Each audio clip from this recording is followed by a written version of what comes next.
Oke, baik. Bismillahirrahmanirrahim. Assalamualaikum warahmatullahi wabarakatuh. Waalaikumsalam warahmatullahi wabarakatuh. Oke, teman-teman, gimana kabarnya hari ini? Alhamdulillah luar biasa. Allahu Yang Akbar. semangat dong. Satu kali lagi, gimana kabarnya hari ini? Alhamdulillah luar biasa. Allahu Akbar.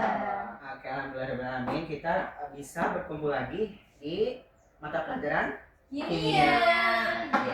Jadi sebelum kita memulai pembelajaran, alangkah baiknya kita berdoa agar diberikan kemudahan dan kelancaran. Berdoa dalam hati sesuai dan masing-masing. Dimulai.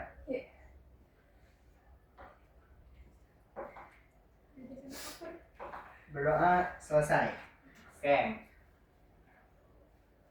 Oke, baik anak-anak. Pada hari ini kita akan membahas mengenai ikatan kimia. Mungkin sebelumnya kita sudah belajar mengenai konfigurasi elektron itu. Tuh. Nah, oke, kita akan membahas mengenai ikatan kimia. Gimana tujuan pembelajaran kali ini, yaitu diharapkan teman-teman semua itu dapat menjelaskan mengenai konsep ikatan ion, kemudian ikatan kovalen dan ikatan logam. Kemudian diharapkan juga terampil gitu ya, menggambarkan struktur Lewis dari suatu senyawa. Kemudian dapat juga membedakan antara ikatan ionik, ikatan kovalen, dan ikatan logam.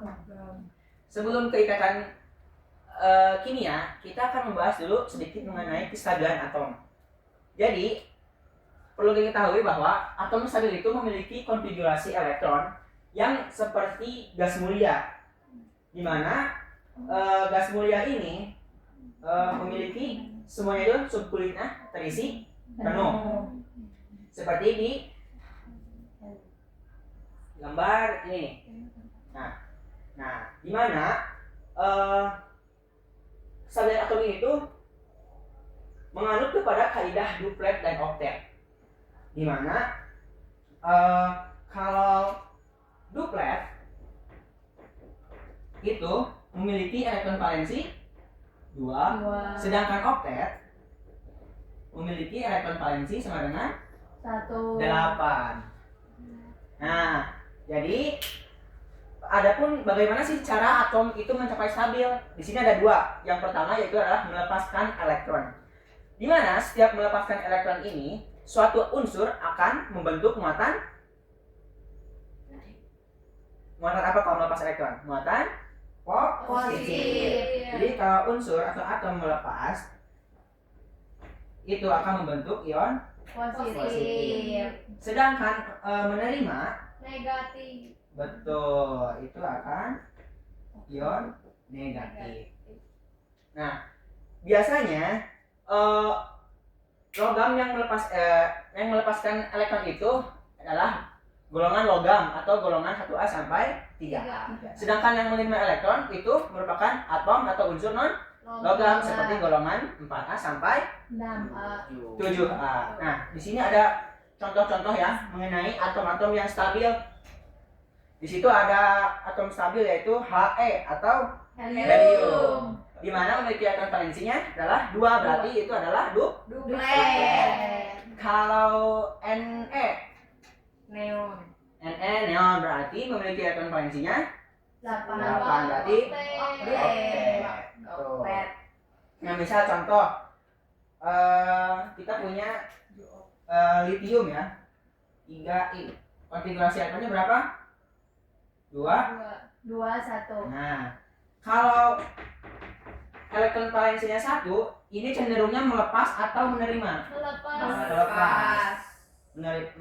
Melepas berapa elektron? 1 elektron. Jadi unsurnya berubah menjadi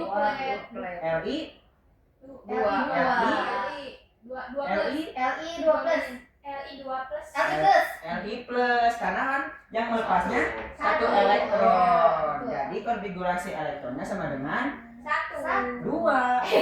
Karena kan melepas 1 elektron. Jadi ini adalah duplet. Gitu. Oke, kita lanjut ya. Contoh lagi, misal kita punya senyawa unsur 13 Al. Betul gak? Nomor atom Al 13? Atau kalau dari sini misal Betul. ada ini aja ya AL. Iya. Berarti konfigurasi elektronnya 2, 8, 3. Nah, di sini cenderungnya melepas atau melepas. Berapa elektron? 3 elektron. Jadi Al+. AL 3+. Jadi konfigurasi elektronnya 2, 8. Jadi oktet. Betul. Keren banget kalian.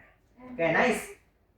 Selanjutnya. Nah, selanjutnya kita akan membahas mengenai apa sih itu ikatan kimia. Jadi ikatan kimia itu merupakan ikatan antar atom yang terjadi agar atom itu berikatan di dalamnya untuk di dalamnya itu memiliki konfigurasi elektron yang stabil. Jadi ikatan agar si atom itu stabil tuh ya.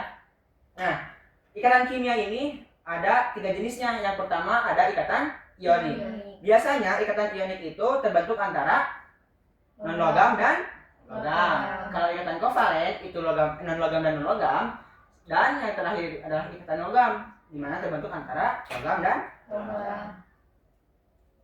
Nah, jadi ikatan ion atau biasa disebut elektrovalen merupakan terjadi karena adanya atom-atom yang tidak stabil kemudian bergabung melalui gaya tarik menarik atau elektrostatis antara ion positif dengan ion negatif untuk mencapai kestabilan. Nah, kita ada contoh gitu ya di sini NaCl gitu ya, terbentuknya NaCl melalui ikatan ionik.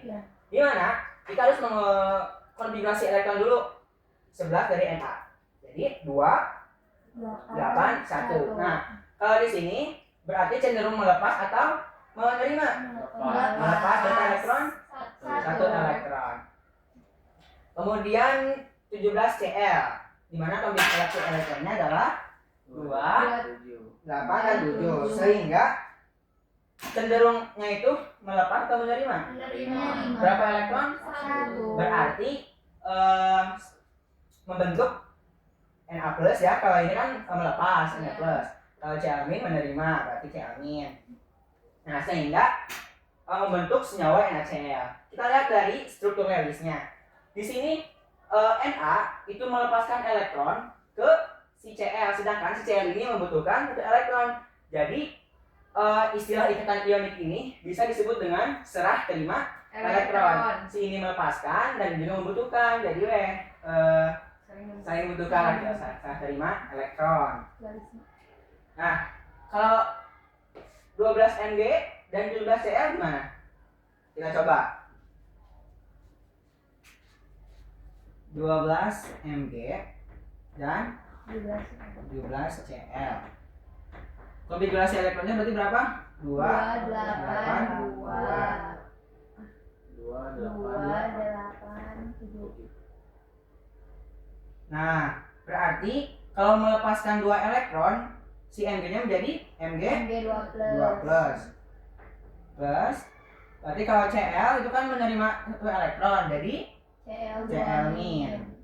Nah, biar menjadi senyawa, kita harus ketahui dulu. Di sini kan Mg-nya 2, sedangkan di sini muatannya 1. Jadi kita harus taruhkan dulu. Berarti di Cl berapa? 2 Cl.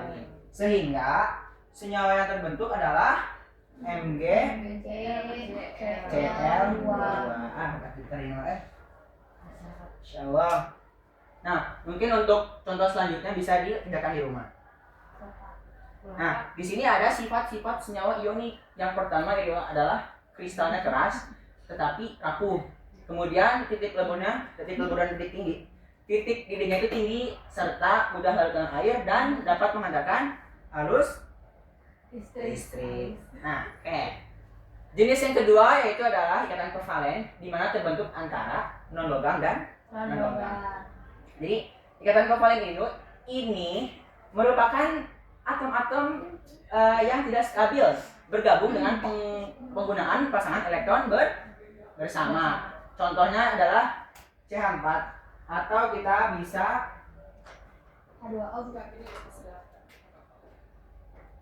kalau C itu termasuk logam apa non logam? Non. Nah, C itu kan 12 ya. 12 berarti konfigurasi elektronnya 2, 8, 2. kemudian H itu 1. Berarti ini melepas atau menerima? Melepas. Melepas. Benar nggak? Betul. Betul, Pak. Bentar, kayaknya salah deh. Oh, berarti H yang melepas itu. C itu berapa sih ininya? C itu 12. 12 ya, betul. Jadi kok oh sama-sama melepas ya, berarti CL berarti C C min sama plus min. kalau melepas Jadi kosong. Melepas plus. melepas plus Plus. plus apa min? Plus. Itu minus apa semua? Berarti ini Masa katiun. ya kan logam-logam. Logam. Ya logam ya. Oke, langsung aja ya lah kita ke ininya apa namanya? Struktur Lewisnya gitu. Iya, sok Pak, langsung. Jadi saya lupa. Oke lah. Misalkan menjadi CH4 kalau nggak salah. Tuh 2, 3.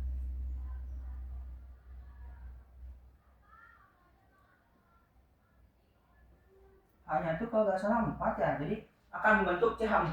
Nah, itulah pokoknya ya. Iya, oh. Nah, oke. Mungkin lanjut kita ke ikatan. Jadi ikatan kovalen ini terbagi lagi menjadi 3, yaitu ada ikatan kovalen tunggal, ikatan kovalen lengkap 2, dan ikatan kovalen lengkap 3. Contohnya adalah HCl. Di mana konfigurasi elektronnya adalah H1, Cl adalah 17. Berarti elektron valensinya adalah 7. Jadi H itu 1, Cl 7.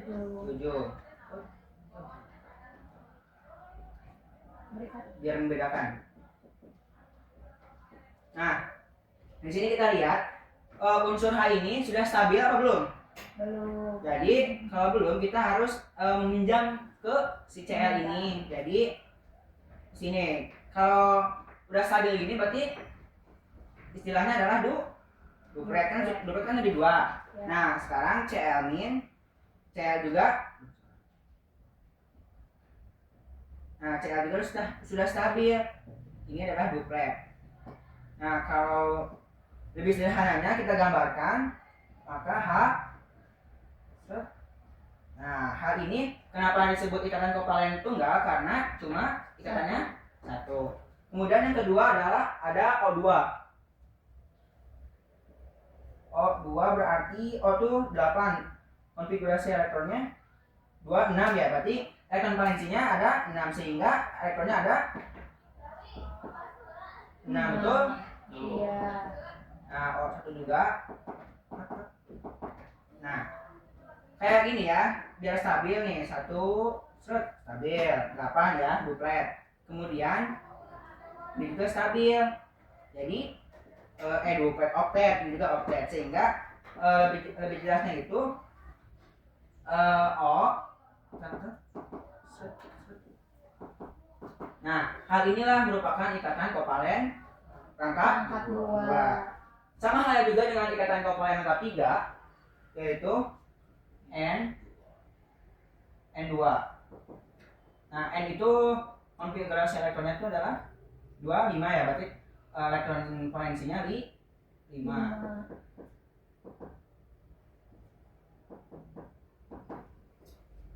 Nah, di sini kan sama kayak tadi ya, harus stabil 8, berarti oktet. Kemudian yang kirinya juga oktet. Nah, sehingga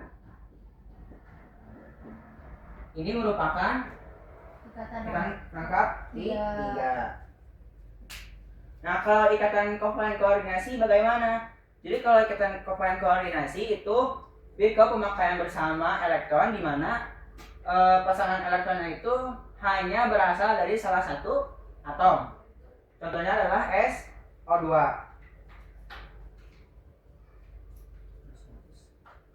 Ini hapus aja ya. Ya. Sudah ditulis yang Pak. Sip, nice.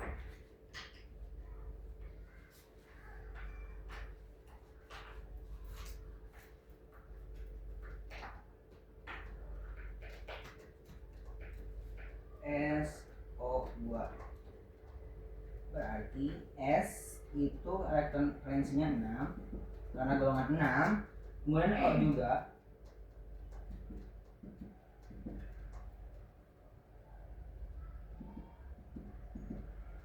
paham nggak? Ya. Oke. Nah di sini O ini kan kekurangan 2 elektron, jadi minjem ke si S. Seret. Jadi duplet stabil. Nah yang si S ini juga minjem ke si yang ke kiri. Nah jadi ini udah sama-sama stabil. Nah kalau yang O ini yaitu bukan di sini berarti. Jadi hanya minjem ke si karena ini sudah stabil tuh ya. Jadi hanya minjem 2 ke si S sehingga ini juga stabil ya. Nah yang disebut dengan ikatan kovalen koordinasi itu tadi hanya salah satu dari atom. Jadi yang merupakan ikatan kovalen koordinasi itu adalah yang ini.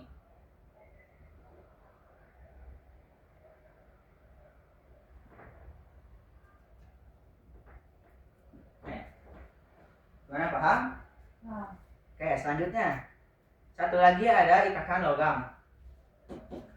Di mana ikatan logam ini pastinya itu terbentuk antara unsur logam dan logam.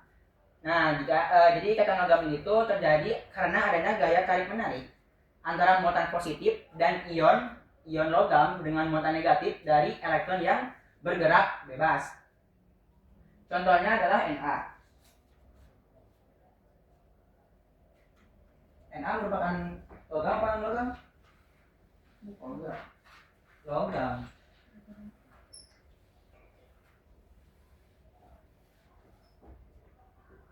Karena logam golongan 1. Contoh adalah Na ya. Nah itu kan 11. Nah kita bisa digambarkan itu seperti konfigurasinya dulu. Berarti 2, 8, 1. Artinya itu melepas 1 elektron sehingga membentuk Na. plus.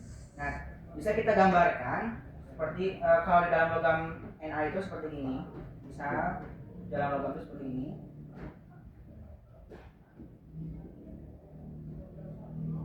Ini kan membentuk Na plus ya.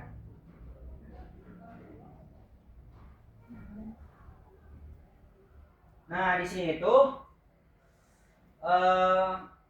adanya elektron di dalam si logam-logam tersebut, sehingga adanya gaya tarik menarik. Jadi si ini ke sini tarik menarik, kemudian si Na elektron ke sini ke sini, dan yang NS ini juga saling tarik menarik sehingga akan membentuk ikatan logam yang tadi itu yang tarik menarik. Nah karena sifat elektron itu bergerak bebas, jadi si elektron ini akan bergerak bebas di sini, sehingga elektron yang bebas di sini tuh biasa disebut lautan elektron. Tuh, gimana? Pusing? Oke. Nah, jadi di sini pun disebutkan ada teori lautan elektron yang dikemukakan oleh Drude itu pada tahun 1902 yang kemudian disempurnakan oleh Lorentz pada tahun 1916. Di mana elektron valensi logam itu bergerak bebas mengisi ruang-ruang kisi kation yang bermuatan positif. Nah, di sini juga ada sifat unsur logam. Pastinya itu ya, logam itu memiliki konduktor panas dan listrik karena efek dari elektron yang bergerak bebas. Kemudian juga lentur atau mudah ditempa. Nah, karena mudah ditempa ini jadi si Na-nya itu bergeser sehingga mudah ditempa. Dan mengapa titik lelehnya tinggi itu? Yaitu alasannya karena mudah ditempa gitu. Jadi perlu adanya titikal yang tinggi dan mengkilap. Oke? Paham tuh? Nah, Oke. Nah, Bapak akan memberikan kayak AKPD pada setiap kelompok, dibagi menjadi kelompok ya. Bapak akan berikan waktu selama 5 menit. Bapak. Silakan dibagi. Kamu jangan tidur. Hei, bangun, Sal. Astagfirullah. Sama 14.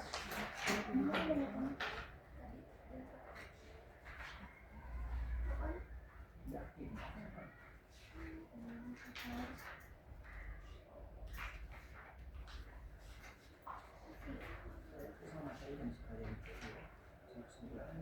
Verifikasi ini mau lihat semua. Kesimpulan is. Langsung diskusi. Kesimpulannya. Kesimpulannya. 12 program.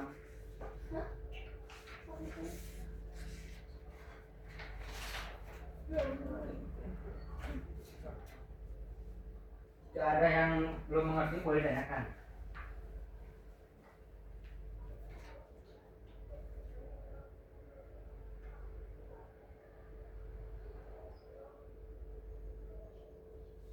Jam berapa sekarang? Jam 10:01 Pak. 10:05 berarti sudah beres ya. Udah beresnya di belakang.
Sudah? Sudah.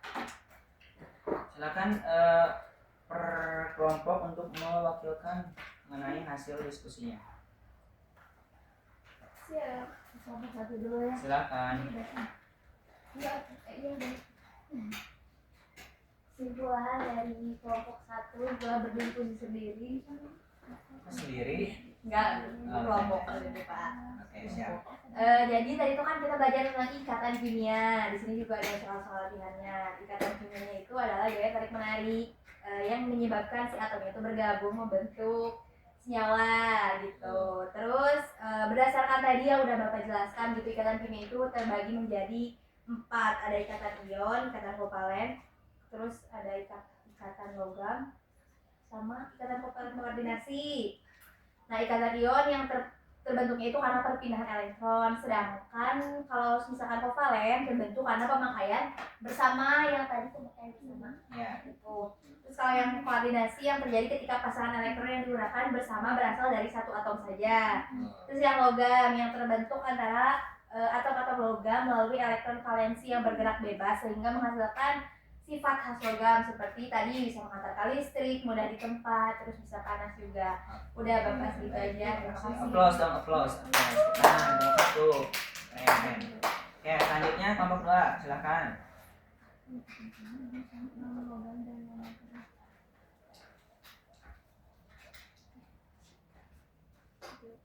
Nah, presentasi dari kelompok 2 langsung kesimpulannya aja ya. Boleh. Jadi kan ini kan memaparkan materi tentang seputar ikatan kimia.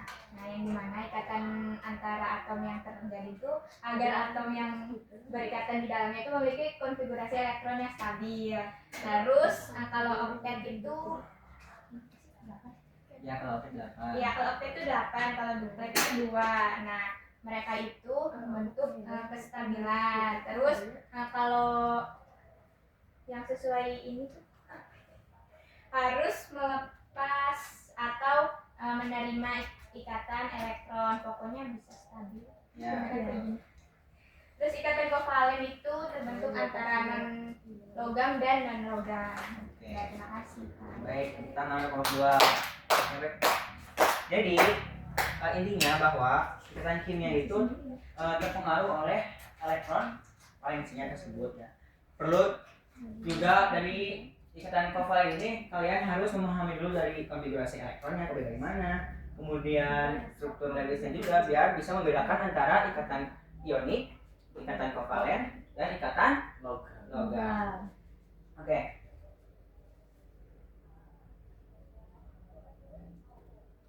Mungkin pembelajaran hari ini Bapak sudahi saja ya, karena waktunya juga sudah menunjukkan waktu istirahat. Untuk tugas dan lain-lainnya akan Bapak share di grup. Siapa? Mungkin demikian yang dapat saya sampaikan. Semoga teman-teman semua dapat dimengerti atas apa yang Bapak sampaikan. Wassalamualaikum warahmatullahi wabarakatuh. Waalaikumsalam warahmatullahi wabarakatuh.